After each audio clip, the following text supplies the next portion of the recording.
are a very responsible nuclear state. We don't want aggression, we don't want war, we want peace. अगर भारत ये समझता है कि वो एक बुली का रोल अदा करता रहेगा खित्ते में, एक रोक स्टेट का रोल अदा करता रहेगा खित्ते में, और इसी गुमान में वो कभी पाकिस्तान की तरफ रुख करते हुए वो अग्रेशन दिखाएगा, तो उसको ये याद होना चाहिए और रखना चाहिए कि पाकिस्तान के पास वो कैपेबिलिटी है जिससे कि वो ये साबित करे कि हम अपने डिफेंस में किसी से कम नहीं. I would condemn the Israeli attack on Iran. ये अनप्रोवोक्ड अटैक जो ईरान पर ज़ायनिस्ट रजीम की तरफ से हुआ, उसकी हम सख्त मजम्मत करते हैं. और साथ ही साथ जो इजराइल की हुकूमत की जानिब से अग्रेशन ईरान के अलावा जो फ़लस्तीनियों पर किया जा रहा है गाज़ा के अंदर, उसकी भी सख्त अल्फाज में मजम्मत करते हैं. The kind of brutalities that we see sir, वो अल्फाज में बयान नहीं की जा सकती. जो बर्बरियत हम इजराइल की तरफ से देख रहे हैं, मासूम निहत्ते बच्चों, ख़वातीन, बुजुर्ग, नौजवानों पर, उसकी जितनी मजम्मत की जाए वो कम है. सर, इसके साथ साथ जो भारत की तरफ से अग्रेशन हमारे ऊपर किया गया, उसकी भी सख्त अल्फाज में मजम्मत करती हूँ. इस ऐवान पे हमने बात भी की है उसके ऊपर. हम यहाँ पर ईरान के हवाले से भी रेजोल्यूशन लाए थे, भारत के हवाले से भी रेजोल्यूशन लाए थे, और हमने ये साबित किया था कि अगर कभी ऐसा कोई चैलेंज आएगा तो बावजूद तमाम डिफरेंसेस के हम एक कौम बनने की सलाहियत रखते हैं. तो ये एक बहुत ज़रूरी मैसेज इस पार्लियामेंट से गया है और जाना भी चाहिए. हम शुक्रगुजार हैं कि ईरान की पार्लियामेंट ने पाकिस्तान के हवाले से जो तशक्कुर के अल्फाज इस्तेमाल किए हैं, यकीनन वो भी काबिल तहसीन है. सर, इसके साथ साथ ये बात भी कहना ज़रूरी है कि अगर भारत ये समझता है कि वो एक बुली का रोल अदा करता रहेगा खित्ते में, एक रोक स्टेट का रोल अदा करता रहेगा खित्ते में, और इसी गुमान में वो कभी पाकिस्तान की तरफ रुख करते हुए वो अग्रेशन दिखाएगा, तो उसको ये याद होना चाहिए और रखना चाहिए कि पाकिस्तान के पास वो कैपेबिलिटी है जिससे कि वो ये साबित करे कि हम अपने डिफेंस में किसी से कम नहीं. I would like to appreciate the role of our armed forces, the capabilities, the kind of professionalism जो हमारी आर्म्ड फोर्सेस ने दिखाया है, वो भी काबिल तहसीन है. Sir, here I would also like to appreciate जो प्राइम मिनिस्टर साहब का फैसला था कि एक डेलीगेशन जो इंडो पाक कॉन्फ्लिक्ट हुआ है उसके बाद दुनिया में भेजा जाए, ताकि पाकिस्तान जो अमन चाहता है, बावजूद इसके कि हम न्यूक्लियर स्टेट हैं, but we are a very responsible nuclear state. We don't want aggression, we don't want war, we want peace. और ये मैसेज ऑफ पीस लेकर पाकिस्तान से एक डेलीगेशन गया जिसकी सरबराही जनाब बिलावल भुट्टो जरदारी साहब ने की. और मैं समझती हूँ, मैं तो उनकी जमात से ताल्लुक़ रखती हूँ, तो मेरे लिए तो वो मेरे चेयरमैन हैं और मेरा उनकी सलाहियत पर, उनकी लीडरशिप पर मुकम्मल एतमाद है.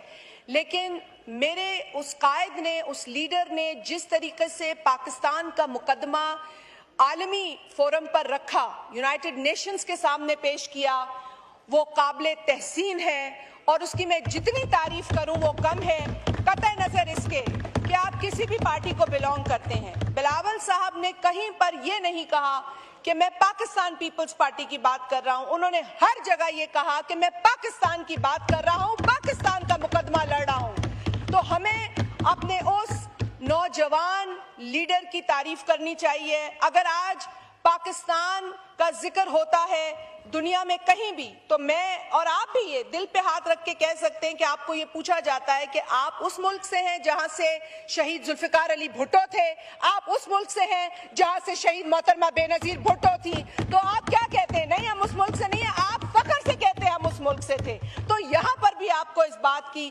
तायीद करनी चाहिए कि अगर आज जनाब बिलावल भुट्टो जरदारी साहब ने नेशनल स्पिरिट में पाकिस्तान के लिए वहां जाकर अब मुकदमा लड़ा है और उस मुकदमे को कामयाबी से लड़ा है, तो इसमें हम सब की कामयाबी है. इस कामयाबी को आप सिर्फ एक जमात तक महदूद ना कीजिए। ये करेंगे तो अपना और इस मुल्क का नुकसान करेंगे। So I would like to appreciate the role of Bilawal Bhutto Zardari साहब एंड हिज टीम कि जिस तरीके से उन्होंने डिप्लोमेटिकली मैसेज दिया है अमन का पूरी दुनिया को, और मैं समझती हूँ कि एक अरसे के बाद दुनिया हमें उस सीरियसनेस से देख रही है जो हम डिजर्व करते हैं।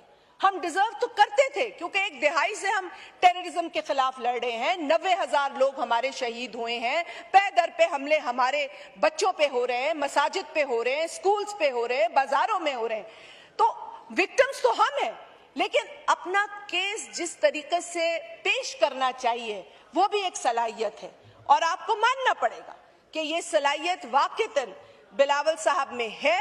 उन्होंने हमारा सर फख्र से बुलंद किया है, और जब भी जरूरत पड़ेगी, आज नहीं, जब भी जरूरत पड़ेगी, आप देखेंगे कि बिलावल भुट्टो जरदारी पाकिस्तान के लिए फोर फ्रंट पे खड़े रहेंगे। ये हम आपसे वादा करते हैं।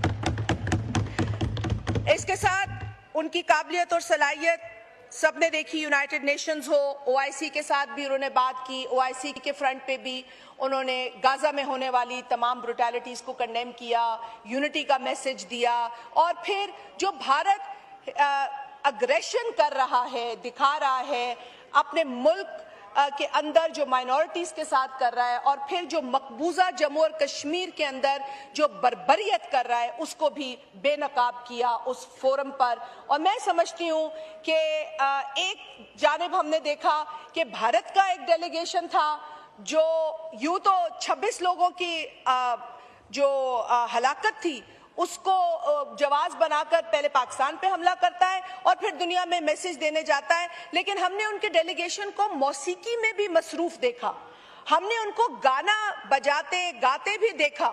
तो मैं नहीं समझती कि वो कोई प्रोफेशनल एटीट्यूड था। उनकी अपनी आवाम उनकी डेलीगेशन से पूछती नजर आई कि आप ये जो हमारे टैक्स पेयर के पैसे हैं, ये आप क्या वहाँ गाने गाने और खाने खाने के लिए गए हैं? क्या आप वहाँ अपने डायस्पोरा से मिलने गए हैं, या आप आलमी दुनिया को बताने गए हैं कि क्या हो रहा है? तो जिसका केस मजबूत होता है वो किसी जगह भी बात कर सकता है, और जिसका केस झूठ पर मबनी होता है, प्रोपेगेंडा पर मबनी होता है, तो फिर वो गाने ही गाते हैं और खाने ही खाते हैं। और ये भारत की डेलीगेशन ने किया, ये हम सब ने देखा।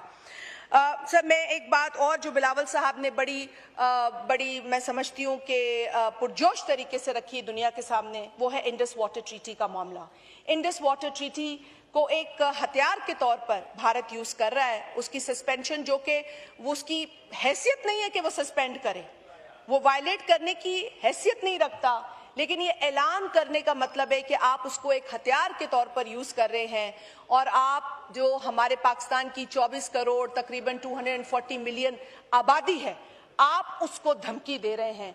ये बर्बरियत, ये जो गैर इंसानी सोच, जो इंसान को इंसान न समझे, मोदी सरकार की सोच इससे मजीद एक्सपोज हुई, और बिलावल साहब ने उसे दुनिया के सामने एक्सपोज किया, और इसको भी हम समझते हैं कि करना बहुत जरूरी था।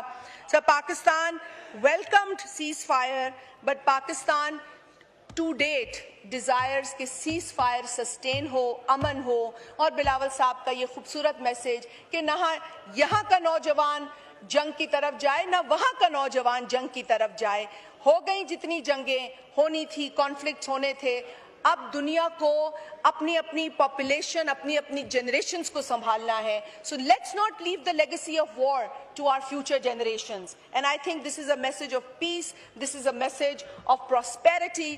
अब ये देखना है भारत को और दुनिया को, जिससे हम कोऑपरेशन मांग रहे हैं, कि आप देखें इस रोग स्टेट का काला चेहरा, देखें कि किस तरीके से ये रोग स्टेट एक अरसे से पाकिस्तान पर तोहमतें लगाते हुए अपने मुल्क के अंदर एक्सट्रीमिज्म फैला रही है, अपने मुल्क के अंदर माइनॉरिटीज की स्पेस को तंग कर रही है। वहां मुसलमान होना गुनाह हो गया है, वहां दलित होना गुनाह हो गया है, वहां मसीही होना गुनाह हो गया है, क्योंकि वो हिंदुत्व की आइडियोलॉजी पर चल पड़े हैं, और वो चाहते हैं कि कोई ना रहे भारत में, रहे तो सिर्फ वो रहे जो एक एक्सट्रीमिस्ट है। मेरे साथ भी यहाँ एक हिंदू मजहब से ताल्लुक रखने वाला नुमाइंदा बैठा है, प्रोग्रेसिव सोच वाला नुमाइंदा बैठा है। तो मजहब का मसला नहीं है, मसला है एक्सट्रीमिज्म का, और ये है मोदी की सोच, एक्सट्रीमिस्ट सोच, जो कि काली सोच है। जो कोई भी मजहब का पैरोकार बनने की कोशिश करे वो एक्सट्रीमिज्म फैलाएगा तो हम उसे एक्सट्रीमिस्ट कहेंगे, और एक्सट्रीमिज्म किसी मुआशरे के लिए अच्छा नहीं है। मैं समझती हूँ कि भारत के लोग आवाज़ उठा रहे हैं, उनके जो प्रोपेगेंडा फैलाने वाले मेन स्ट्रीम मीडिया है उसकी भी खासी मैं समझती हूँ कि वहाँ भी उसके ऊपर उंगलियाँ उठाई जा रही हैं। वो खुद कह रहे हैं हमारा मीडिया गार्बेज है। मैं तो हैरान होती हूँ और मैं अफसोस करती हूँ भारत की आवाम जिसको ये मीडिया अपना देखना पड़ता है, जो वो उनका येलो जर्नलिज्म है, जो उनका प्रोपेगेंडा मीडिया है, वो उनको दिन रात देखना पड़ता है। तो उनके साथ भी यकीनन हमें अफसोस करने की ज़रूरत है।